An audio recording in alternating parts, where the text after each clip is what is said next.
I see you got all black on too, bro. Yeah, I mean, I like wearing black. Yeah, especially nowadays, man. Means something, bro. Yeah. You know what I'm talking about? Nah, not really. What you like explain it to me, man? Shit back home, right? Mm. It's some shit going on with my religion. Okay. What's home? Where's home? What? Where's home? Ethiopia. I knew it. I knew it. When I saw you, I was like, I'm not. Are you Christian or Muslim? Christian. Yeah. Yeah. I was gonna say, because I knew you were, like you had that look with the hair and everything. I was like, but you're not. I was like, you're not Somali. I definitely know you wasn't Somali. I was gonna kind of classify you in that group area, but I knew had some feeling you were Ethiopian. I should have asked you. I was like, you Ethiopian? Because you really look like it. That's why. When I first met you, the way your facial feature is and your hair and everything, I was like, okay.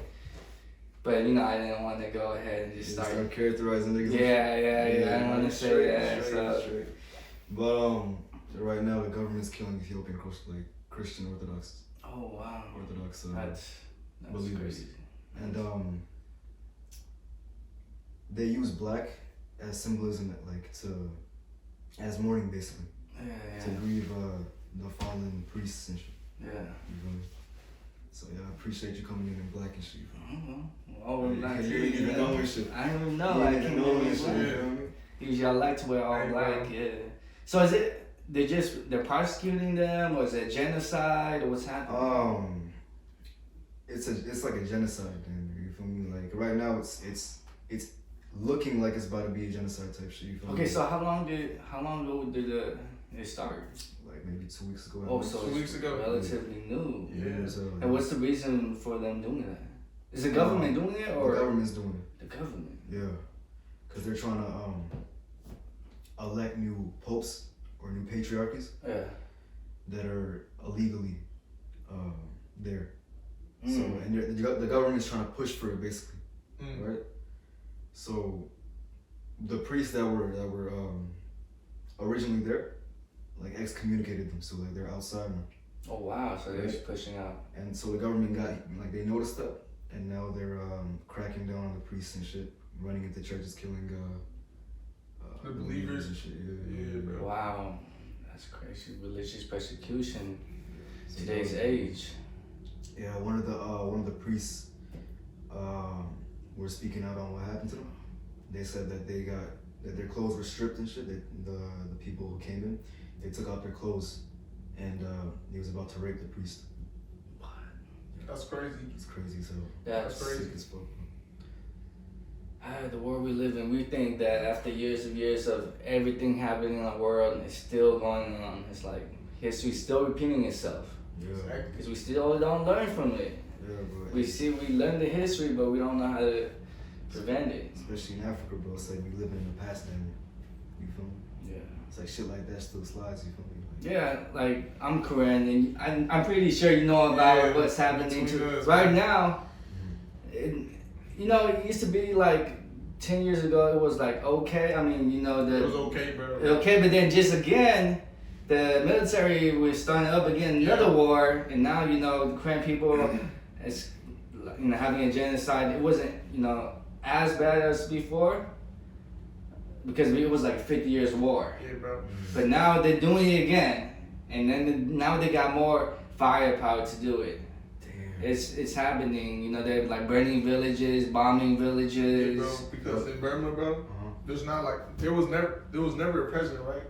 It was like a lady, like Aung San Suu Kyi. Yeah, bro. But like she got detained by the government because the government is corrupt now. They just overthrown every government. Pull away, touch it, like right here, touch it. So the government is overthrown, right? Yeah. And the government is run by the army now. Yeah, the military. The military, bro. So the regime, bro. The regime, that's the Yeah. regime. Yeah. That shit crazy, bro. So what's the war about? Like, is it between two different groups? Which groups are it between? Is it between? It's not like It's not about the groups, bro. It's basically like I don't know, bro. The Burmese army, bro, they be tweaking, bro. I'm not gonna lie. The military. Yeah. So what I see is that they just want to take more land. They want to, they want to control everything. So they starting these wars, even with the other ethnic minorities in Burma. They're just starting up wars and making excuses to start these wars so they can take out more land. That's really it. It's like conquest. Yeah, bro. They also Burmese people, bro. They also tried to commit another genocide on a group of people. You heard about it, like the Rohingyas. Rohingya, yeah. That's it. It's crazy, bro. Yo, explain that real quick. Bro, Rohingyas, bro, like the Muslim, right? Yeah, they're like Indian Muslim. Yep, and they live in Burma, and they're the military. They pushed them out. They didn't want to leave, right? So they just whoever they find, like they be racist. Like your skin color, bro, you be shot, bro. You for real? Like that ass in the jungle, they see you gonna be shot, bro. Like it's crazy. Shit, crazy, bro. They don't hesitate. The Burmese military did not hesitate. So, I mean, I've been seeing some crazy stuff. Like one of the people at my work showed me, like through Telegram. You know, Telegram is encrypted. Showed me a beheading. I was like, I looked at it and I was that shocked because I mean, you know. Yeah. It's a video, but it's like, you know how it's in real life, the U.S. social media, if you see, they do not, they see the flag, they take it away. Mm-hmm. But when you see that thing happening, so what happened was, it was our folks, the Korean folks, military, they captured a spy, a Burmese spy. And, you know, I didn't know what was happening. I was like, okay, he's just showing it to me. All I seen is that, you know, the guy started cutting the head off of the other guy. Whoa. Yeah. That's crazy. I seen that and I was like, heart kind of dropped, even though it's not my, you know. Like you don't even know the person. I don't even know the person, but my heart kind of dropped because yeah. when you see things like death like that, it kind of changes a little bit. You feel that. Yeah. And then you think about it the whole day, like, shit, you know, you just think about it like, damn. You just basically get exposed to like trauma, bro. Yeah, basically. yeah. So see, when we watch movies about beheadings and shootings and killings, It's different. It's different. We don't, you know, we don't like how you say, we don't gather that or feel any type of way with that because it's a movie. Yeah. But when you see it's actually something real, and you're like, damn, that kind of feels different. It makes you feel some type of way. Your heart Damn. drops. Yeah, your heart drops. It's like, this is real. This ain't a movie. This is really what's happening. It's a fact. Yeah. Bro, especially when you described it more and shit, when you said that he was like, Yeah, he was chopping with a Bowie knife. He was. A Bowie knife? Yeah, it was a Bowie Damn. knife. So, you know, the guy's blindfolded. They told the guy to go down to the riverbank and lay down and just grab the head and start. And I was he like, screaming when they? nah. Because he just cut, you know, as soon because as he his started, neck. as soon as he started. Oh, he Yeah, just- blood was coming out. And then he was just doing the whole thing like it was an animal.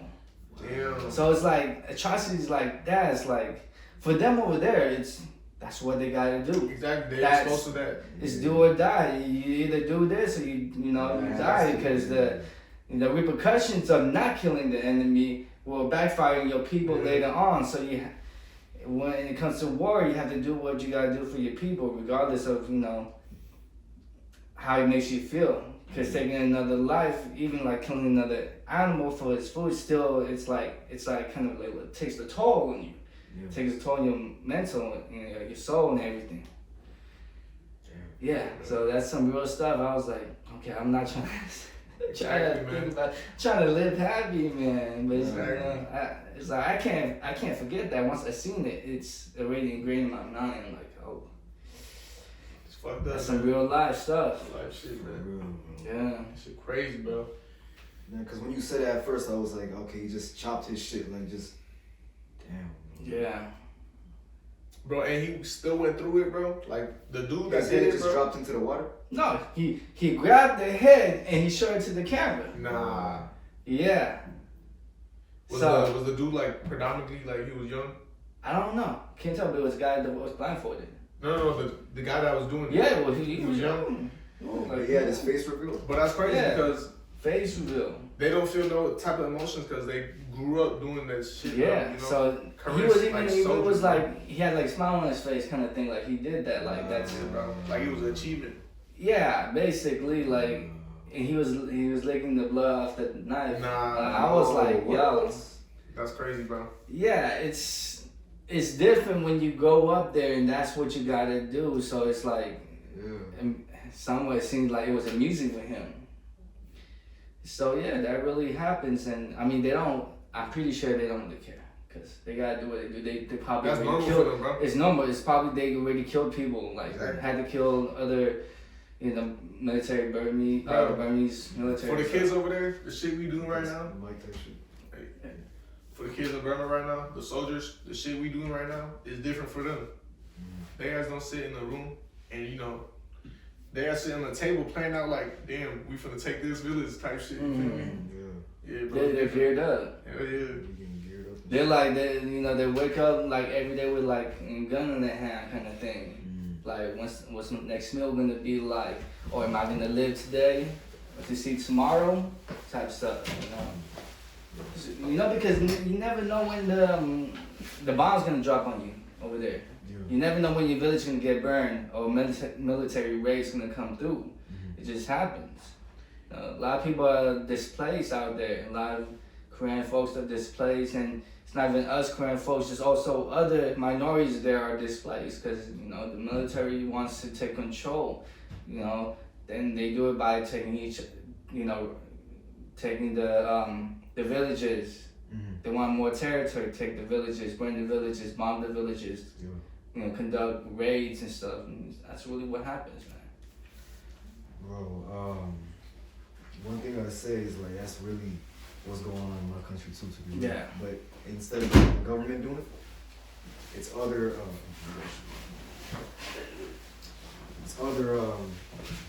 regions, like the people that are in different regions that say like you're Amara, right? A nigga, and like if you live in the Orma region, like let's say the rural areas, you're gonna be a target just off of like your tribal like identity. Yeah. And they run in your house. They rape your children. They abuse your family and shit. They burn Just your because of the place, just your identity, bro. Like that. Like the region you're from. Yeah, bro. Damn. It's the same thing, man. Us Korean folks too. Just because we're Korean, they do the same thing. Bro, different race, bro, but we all got like the same problems basically, bro. Some race think they superior than the others, bro. You feel me? Yeah. Like that's crazy, bro. You feel me? Like, bro, when I was working at the radio station, right? Yeah. I made a 3-part series on the war in Tigray, which is the northern part of Ethiopia. And just the shit that they would say in articles about Ethiopia is just projects Ethiopia in the type of light where it's just a barbaric country. And like, you ever thought about how the outside world depicts the Korean or like the Burmese? Yeah. Like how does it look? Like what's it called? Every time at school, right? Like people think like we just mean. You feel me? Because we talk aggressive as hell. You feel me? I mean, we came from the jungle, man. Yeah, bro. Like, you feel me? Shit. We weren't born here. We were, we really lived that third world country life. And we come here, and it's a whole new experience. It's so different from living there. I should be happier to live here than be living there. More blessed to be living here. A lot of opportunities in America. Every person that comes to America is, looking for better opportunities for freedom. Because the life that we lived before did not offer that. My family, my dad, brought all of us, my mom, and then my 3 older brothers, my sister. We came here and we filed for asylum. My aunt actually was our host, our sponsor, because she lived in San Francisco and she'd been here since like it was my grandma, and she was married to a Chinese guy, one of my grandpa, and they came here early. They were the first, because my aunt's like, she could speak Burmese. She's Korean, but she could speak Burmese. And they came here back in like the 1920s, so like World War I kind of, World War II. World War II era. That's how early they came. They were that's how early. That's crazy. That's how early they came, as from other from Burma. Yeah. And so they were our sponsors, and we fought for asylum. Cause my dad was actually a rebel fighter. A rebel fighter. He was fighting. There's pictures, the old school pictures. Old school pictures. Yeah, I see my dad in military outfit, and he shows the weapons, and it actually showed, like we was talking about a spy. It showed him capturing a spy too. So I mean, that's really what they had to do. Else we would die. We fight for our principles. We fight for freedom. We fight to survive. And that's how it is. Yeah, bro. Me personally, it's more about like having my identity tied to a country that's just war-ridden. You feel me? Yeah. Yeah, like when they say like, yo, like what country you from? Like Ethiopia, right? The person next to me might be Ethiopian, but they might be like, yo, I'm from Oromia, which is like a region in Ethiopia. Okay. They're like, oh, I'm from Oromia, bro. Like, or they say like, oh, I'm from East Africa. Like I'm from the west side, from the east side, from the north side thing. Like I'm Southeast Asian. Yeah, all that type of bullshit, man. And that just deepens the cut. You feel me? Yeah, I feel it. Hey, bro, let's hop off this topic, man. Oh yeah, I know we was talking. Hop off that topic, man, bro. Let's get to a different topic.